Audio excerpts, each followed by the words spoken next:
Hey und herzlich willkommen zu einer neuen Folge auf Doms Mobile Channel. Heute geht es um ein Thema, das ich ehrlich gesagt immer ein bisschen vor mir hergeschoben habe, und zwar der Begrünung der Anlage. Gleich vorweg, ich bin kein Profi. Wenn ihr Profis sehen wollt oder von Profis lernen wollt, dann habe ich euch noch einen Tipp zum Schluss. Aber da ich kein Profi bin, soll das auch kein Video sein, how to make the super realistic scenery oder sowas in der Art, sondern einfach nur möchte ich euch auf den Weg mitnehmen, wie ich mich an das Thema herangetastet habe. Und dazu habe ich hier wieder unser kleines Testgelände benutzt. Da habe ich ja auch schon die Flussgestaltung hier geübt oder mal geschaut, wie die Farbgestaltung hier von der Betonmauer wirkt. Hier oben das Gleise anschottern. Und jetzt ging es eben um die Begrünung. Dabei ging es mir gar nicht so um die Perfektion, um mega nah an die Realität ranzukommen, sondern einfach nur darum, wie wirken die unterschiedlichen Materialien zueinander, wie kann man die verschiedenen Techniken einsetzen. Einfach zu lernen, ohne direkt, ich sag mal, die Anlage zu versauen. Aber wie ich da vorgegangen bin, das schauen wir uns jetzt einfach Schritt für Schritt gemeinsam an.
Das war mein kleiner Ausflug in die Landschaftsgestaltung. Ich habe jetzt einfach durch das Diorama ein bisschen ein besseres Gefühl für die Materialien bekommen, für die Techniken bekommen.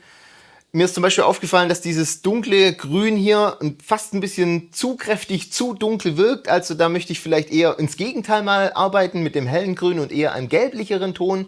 Oder auch jetzt da, wo Bäume hinkommen, da möchte ich einfach größere Flecken auch gar nicht begrasen, sondern wirklich hier auch ein bisschen die Erde rausgucken lassen. Das sind eigentlich jetzt so Techniken, die ich jetzt aus diesem kleinen Diorama gelernt habe und ich jetzt auf meiner Anlage umsetzen kann. Also mir hat es ganz viel gebracht und ich kann es jedem nur empfehlen, das auf so einem kleinen Testgelände mal zu üben. Wenn ihr jetzt allerdings sagt, das war jetzt ganz schön, dir mal zuzusehen, wie du dich herantastest, oder ja, klar, kann ich auch ein bisschen selber üben. Ich würde es aber mal gern von einem wirklichen Profi lernen. Dann habe ich euch jetzt den Tipp, geht mal auf www.brauchemodellbahn.de. Die bieten nämlich Seminare an. Da könnt ihr lernen, wie man die Landschaftsgestaltung vornimmt, wie man wirklich mit Elektrostaten richtig begrast. Und da baut ihr dann einfach euer eigenes Diorama unter der Anleitung von wirklichen Profis. Wenn euch das Video jetzt ein bisschen ermuntert hat, ein bisschen die Angst genommen hat vor der Landschaftsgestaltung, vor der Begrünung, dann hat es auf jeden Fall schon mal seinen Zweck erfüllt. Und mich würde es jetzt einfach interessieren, wie geht ihr an das Thema ran? Habt ihr auch ein Testgelände, wo ihr übt? Oder geht ihr direkt auf der Anlage los? Habt ihr vielleicht auch ein Seminar besucht, das euch ein bisschen die Technik näher gebracht hat? Würde mich echt interessieren. Schreibt es mir unten in die Kommentare rein. Und wenn euch das Video gefallen hat, wenn es euch ein bisschen was gebracht hat, wenn euch grundsätzlich das interessiert, wie ich mich auch den Themen herantaste, dann lasst auf jeden Fall ein Like da und abonniert am besten meinen Kanal, dass ihr kein Video mehr verpasst. Und ich wünsche euch auf jeden Fall wieder viel Spaß beim Spielen und Basteln auf eurer Anlage. Und wir sehen uns hoffentlich wieder beim nächsten Video. Bis dahin, ciao, euer Dom.